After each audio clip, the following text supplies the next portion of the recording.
¿Debería el gobierno Trump seguir el ejemplo del presidente Nayib Bukele y hacer lo mismo?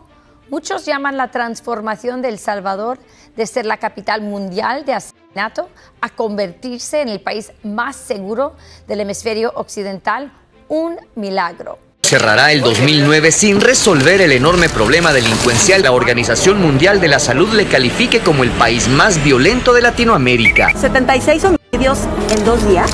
Ya no se detiene. El Salvador seemed in the toughest shape. Una guerra contra las pandillas. El presidente Nayib Bukele anunció el inicio de la guerra contra la corrupción. Voy a aprovechar la oportunidad para enviarle un mensaje a los criminales. Quieren empezarse a vengar de la gente honrada, al azar. Y vamos a ver cuánto tiempo dura. So how did you change it? I guess I'll cut right to it.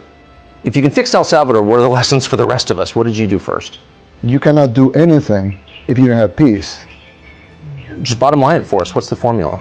Well, I can tell you the official formula and the real formula. Hoy, 4 años después, podemos decirlo sin que suene exagerado. Ya no somos los mismos. Perdimos el miedo. Detuvimos la caída libre en la que veníamos y comenzamos a volar incluso por encima de nuestras expectativas. Hemos tenido que trabajar muy duro para llegar hasta acá. Algunos dicen de que hemos encarcelado miles, pero la realidad es que hemos liberado a millones.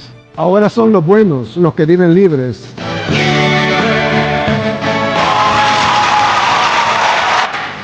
El Salvador ha roto todos los récords. Sent to Congress a bill that will make Bitcoin a legal tender in El Salvador.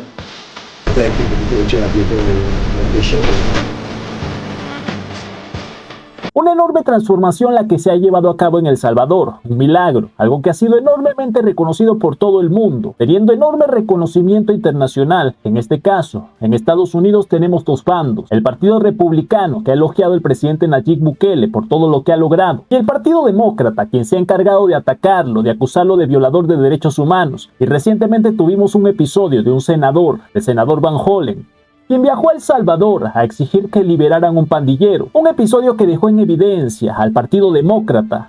Más congresistas de este partido también viajaron a El Salvador a exigir la liberación de Kilmar Abrego, un señor vinculado con las pandillas, que capturaron con pandilleros, con prendas alusivas a las pandillas. El mismo presidente Trump mostró los tatuajes que tenía de la MS-13, pero todo esto no le ha bastado a estos miembros del Partido Demócrata para entender que este señor es un criminal, y todo lo que ser miembro de la MS-13 conlleva. Recordemos las palabras que ha dicho recientemente uno de estos pandilleros. Homicidio. Más de 50.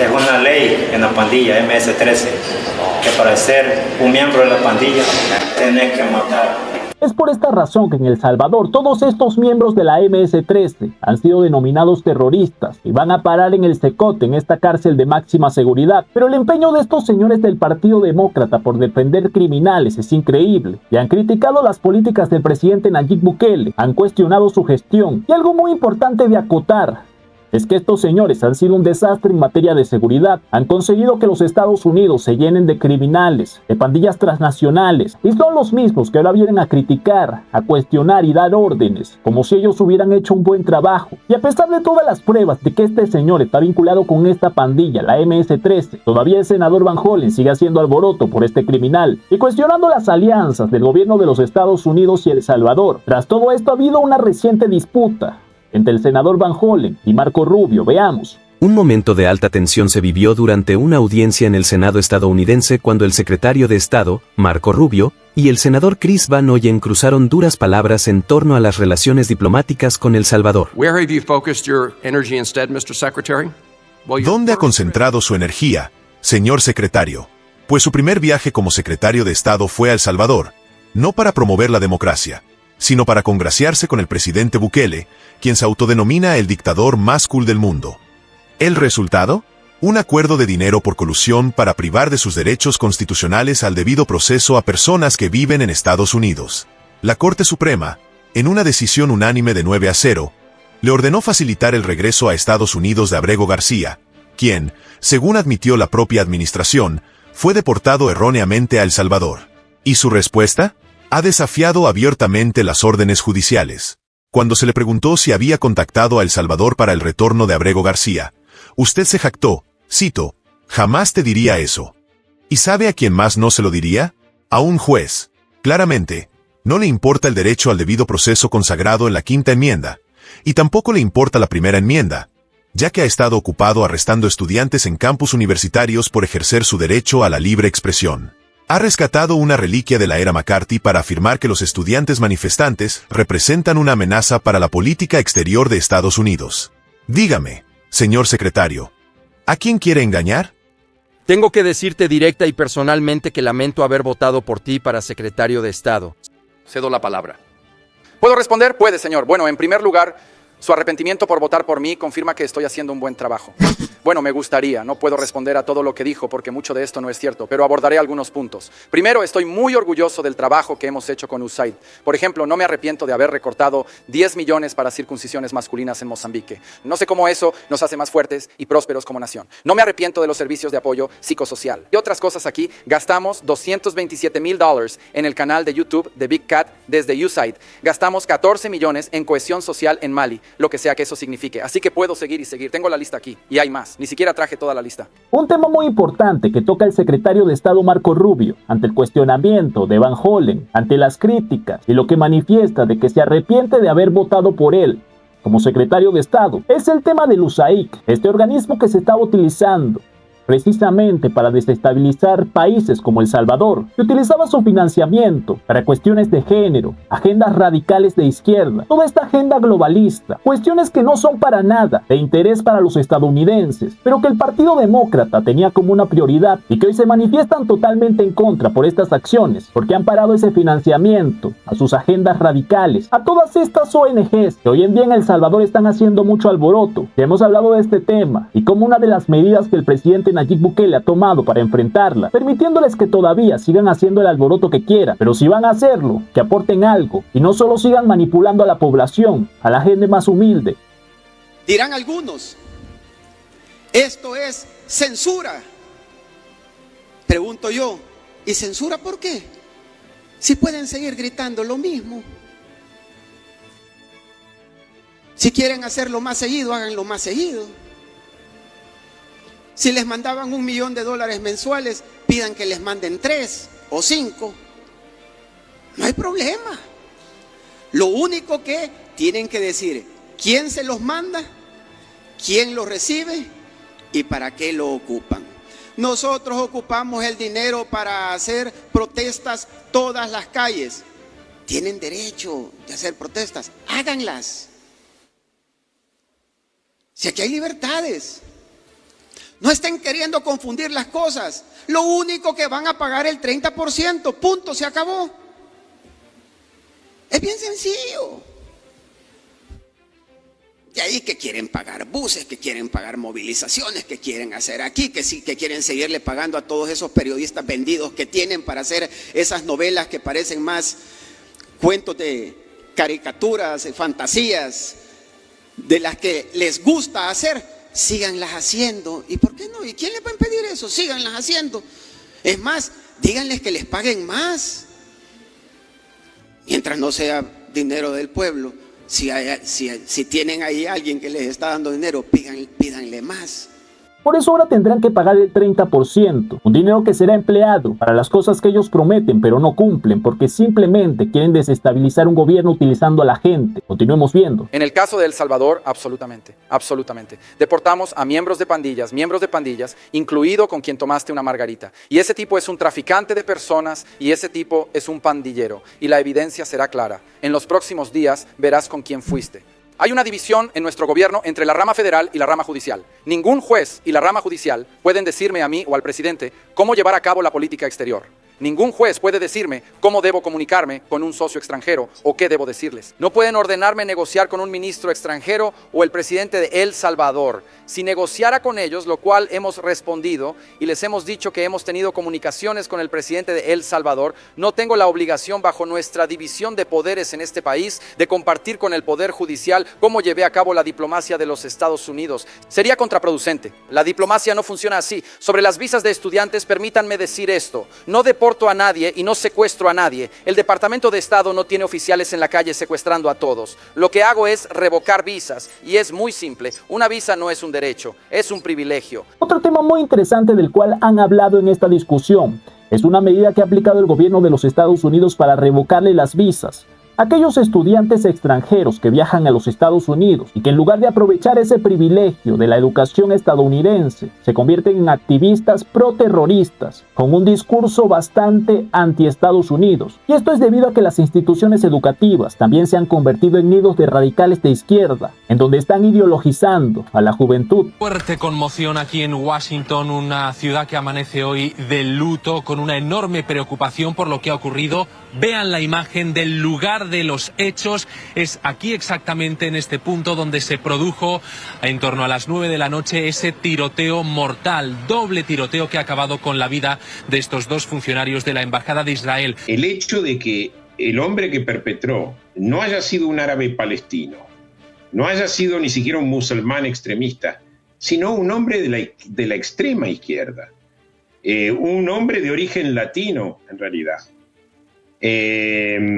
Sin aparentes conexiones todo el Medio Oriente, demuestra el extremo en el cual este hombre fue indoctrinado. Sabemos que él pertenecía a un grupo de extrema izquierda y fue adoctrinado de esa forma.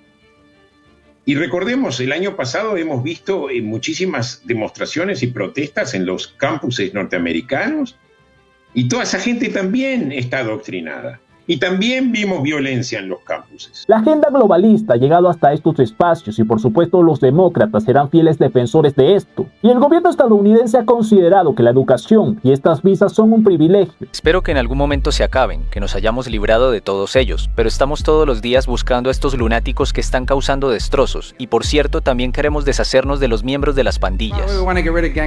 Rubio cuestionó a los estudiantes extranjeros que participan en movimientos que, según él, se dedican a vandalizar universidades y acosar a estudiantes.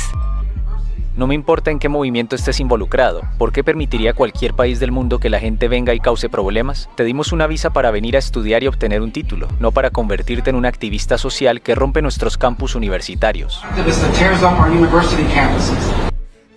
Congresistas demócratas han acusado al gobierno de Trump de secuestrar estudiantes con estatus legal. El gobierno de Trump sostiene que la protección constitucional estadounidense a la libertad de expresión no aplica a ciudadanos extranjeros y acusa a estudiantes activistas de crear un ambiente peligroso para los estudiantes judíos. Por lo que no permitirán que un recurso que ellos brindan a la gente que quiera educarse sea utilizado como un arma política en contra de ellos mismos, en contra de los estadounidenses, apoyando terroristas y dejando que este discurso avance. En esta situación podríamos usar perfectamente el término caballo de Troya. El gobierno de los Estados Unidos le da visas a gente que supuestamente quiere ir a este país, aprovechar de su buena educación, pero terminan convirtiéndose en activistas radicales de izquierda con un discurso en contra de los Estados Unidos, manifestando apoyo a terroristas. Por supuesto que esto no es lógico, y si algún estudiante extranjero quiere viajar a los Estados Unidos a estudiar, claro que puede hacerlo, pero sin convertirse en un militante político, que aprovechará estos privilegios para atacar al país.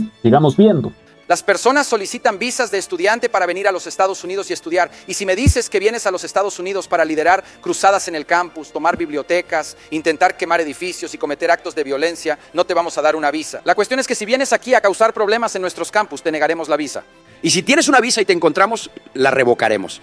Vamos a hacer más, hay más por venir. Vamos a seguir revocando las visas de personas que están aquí como invitados y están alterando nuestras instalaciones de educación superior. La gente está pagando dinero, estos chicos pagan dinero para ir a la escuela y tienen que pasar por un montón de lunáticos que están aquí con visa de estudiante. Y tenemos este interesante enfrentamiento. Recordemos, el senador Van Hollen, el defensor del pandillero Kilmar Abrego, que ha sido enviado a El Salvador y que este señor exigía que lo devolvieran a los Estados Unidos. Y el secretario de Estado Marco Rubio, un fiel defensor de las políticas de Nayib Bukele, justamente en esta cruzada han hablado de este tema, de la alianza que ha llevado a cabo El Salvador con los Estados Unidos. Y también el secretario Marco Rubio ha mencionado cómo los demócratas están muy dolidos porque se ha cortado el financiamiento desquiciado a radicales de izquierda. El Partido Demócrata mantenía, recordemos, este mismo financiamiento del USAID. También se destinaba a países como El Salvador. Es Precisamente esta ONG Cristosal recibía financiamiento de la Open Society Foundation, que también tenía relaciones con este organismo. Y podemos ver cómo los Estados Unidos hoy también está recibiendo ataques de estos caballos de Troya, que están instalados en el país,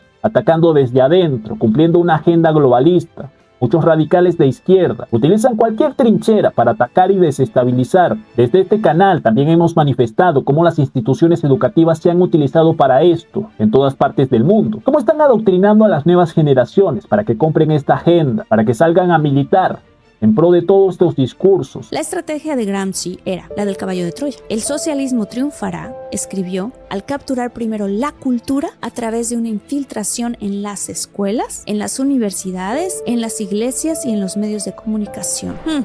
Se están viendo atacados estos pilares hoy en nuestra vida. Por suerte, los líderes del sentido común han tomado la rienda y han expuesto todo esto. Todo esto se puede ver, no es una teoría de la conspiración. Hemos visto cómo estos organismos destinaban dinero a estas causas sin sentido común, como estas ONGs que no representan ni defienden los derechos humanos de la población, sino en la mayoría de los casos de criminales, como este senador, como es el caso de Cristosal, que defiende a los pandilleros en El Salvador. Recibían dinero para esto, para defender criminales, para desestabilizar un gobierno que está encerrando a criminales. En el caso de El Salvador, estas ONGs llenas de políticos corruptos del FMLN, partido que llevó las riendas anteriormente, que hicieron un caos, que permitieron que El Salvador se llenara y fuera gobernado por los criminales, por los pandilleros.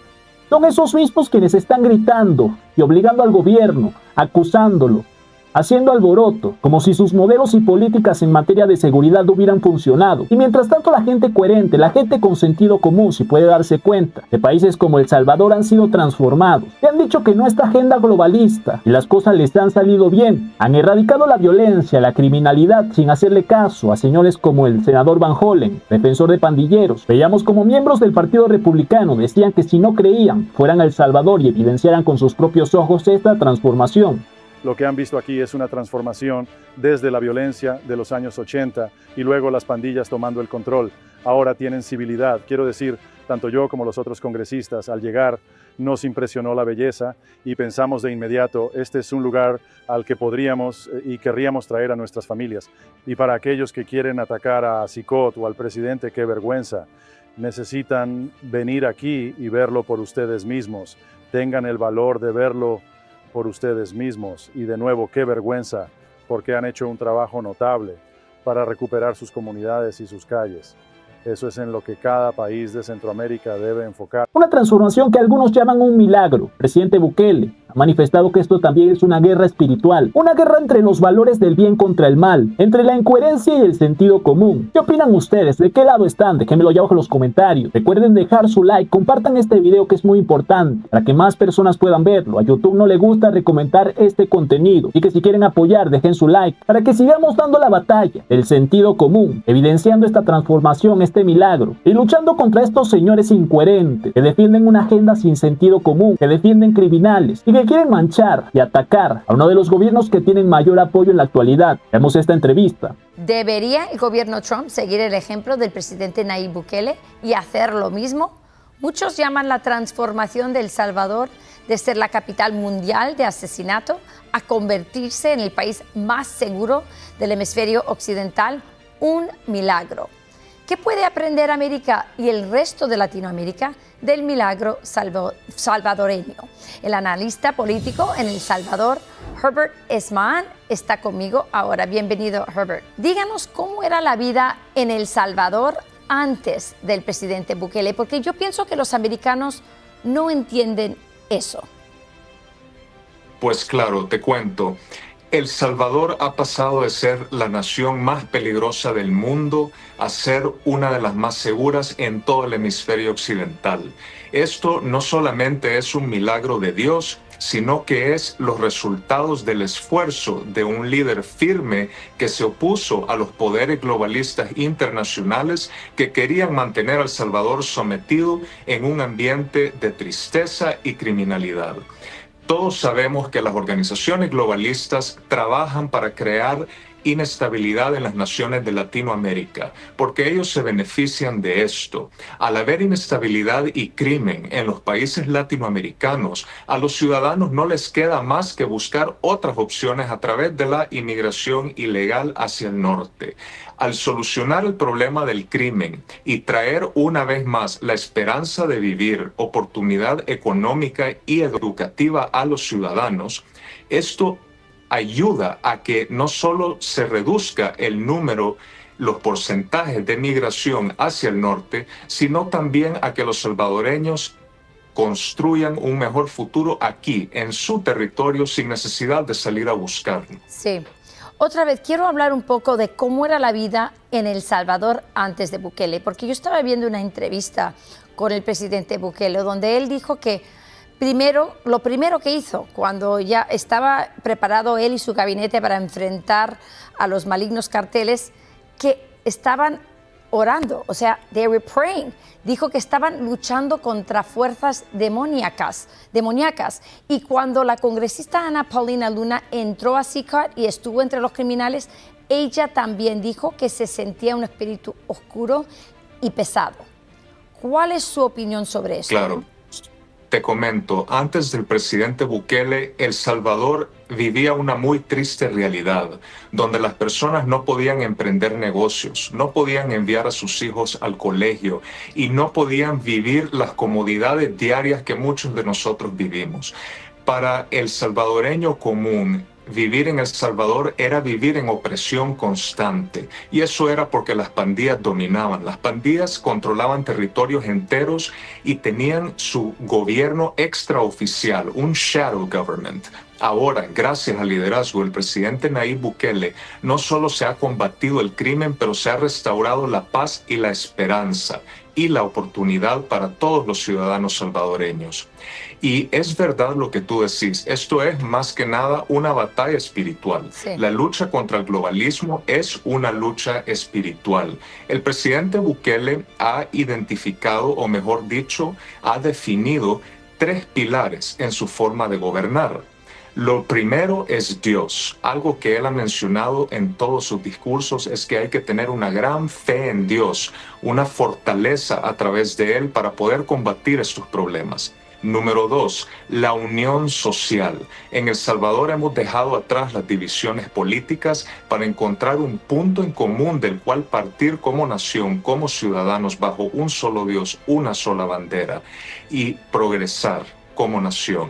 Y número 3, combatir estas instituciones globalistas internacionales que quieren crear inestabilidad en los países. Hace poquito el presidente Bukele anunció la creación de una nueva ley que le va a cobrar un impuesto de 30% a todas las ONG globalistas que vienen a querer influenciar la política salvadoreña. Podríamos decir que estos 3 pilares se resumen en el lema nacional de El Salvador: Dios, unión y libertad. Bien, tenemos esta entrevista muy interesante en donde el analista político Herbert Esprahan nos habla de la importancia de la lucha contra el globalismo, en contra de esa agenda que quiere imponer incoherencias, la agenda sin sentido común.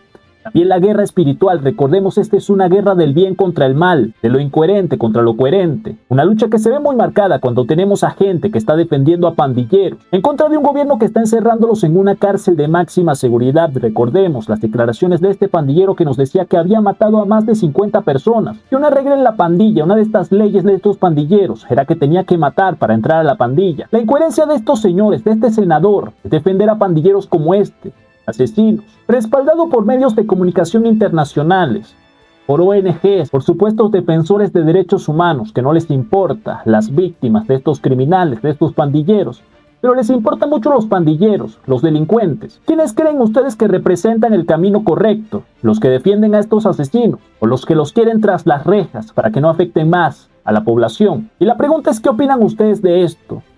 ¿Están del lado de las ONGs, de estos medios de comunicación, el Partido Demócrata, o están del lado del gobierno, que ha llevado a cabo una transformación, un milagro, que está dando una batalla espiritual, enfrentando a la agenda globalista, a estos grandes magnates que quieren imponer una agenda nefasta? Déjenmelo abajo en los comentarios. Y ya saben, mi gente, si les ha gustado este video, no olviden dejar su like, Compartan este video para que más personas puedan verlo. Recuerden que a YouTube no le gusta recomendar este contenido, así que es muy importante que compartan, que dejen un comentario, cualquier cosa, un corazón allá abajo. Así seguimos dando la batalla en contra de esta gente. Y ya saben, mi gente, yo soy Gabo y nos vemos en el próximo video.